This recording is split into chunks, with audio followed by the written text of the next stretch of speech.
Alors bonjour les vapoteurs, donc aujourd'hui on se retrouve pour un petit tuto sur la mise en route et le montage du Nautilus 2, donc le nouveau Cliro de chez Aspire, que je considère comme le meilleur Cliro tout simplement à l'heure actuelle, surtout en inhalation indirecte.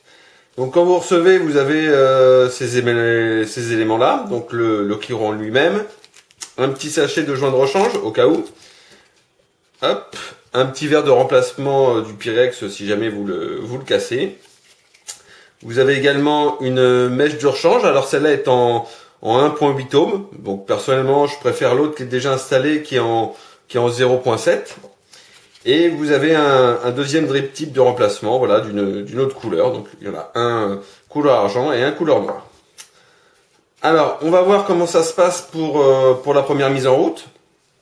Donc ici à la base vous avez en fait la bague d'airflow, donc avec les trous, et suivant que vous obstruez les trous, vous avez plus ou moins de vapeur et aussi plus ou moins un tirage serré ou aérien. Alors pour dévisser et pour remplir le Cliro, il faut maintenir ça, donc il faut maintenir la bague d'airflow fermement et tourner. Voilà. Alors surtout, il faut faire attention. Le premier coup que vous recevez, ça va être un petit peu difficile à tourner. Donc, ayez pas peur et forcez un tout petit peu. Voilà. Il faut également faire attention à ce que la bague d'airflow ne parte pas, en fait, ne se désynchronise pas du bas.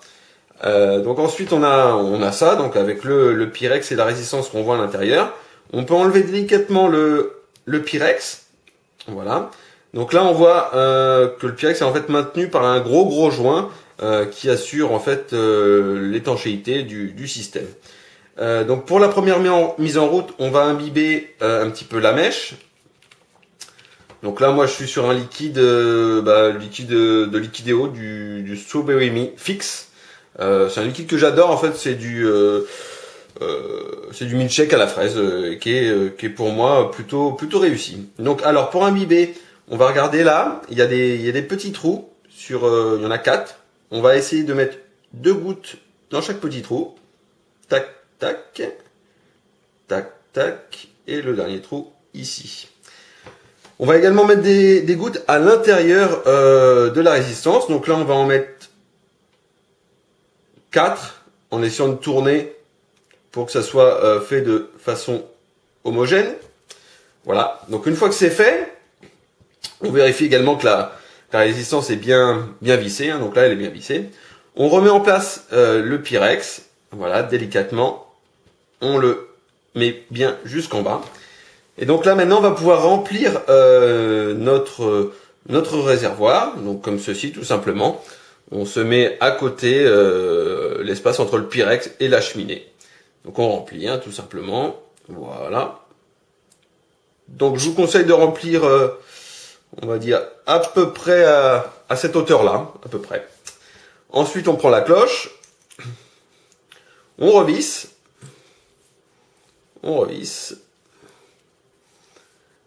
Alors, on revisse bien en serrant à fond, voilà. Donc ensuite, vous avez la bague d'airflow juste à régler. Donc moi, personnellement, je la règle avec juste les 2 derniers trous d'ouvert. C'est le tirage que je préfère. Donc après on va prendre une box, n'importe laquelle. Donc moi je vais prendre la Taro Nano que j'aime bien en ce moment. C'est la box qui me fait kiffer. On visse.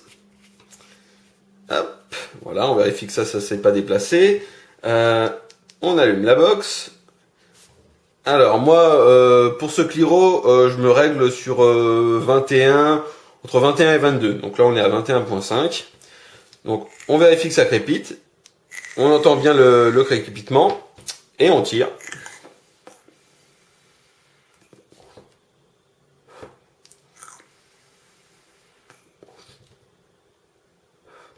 Voilà, donc ça fonctionne parfaitement. Comme vous voyez, le gros joint d'étanchéité fait bien son travail vu qu'on n'a vraiment aucune fuite.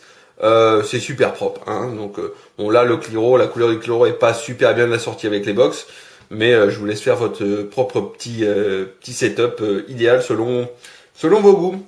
Voilà, c'était le tuto sur le montage du Nautilus 2. On se retrouve pour une prochaine vidéo.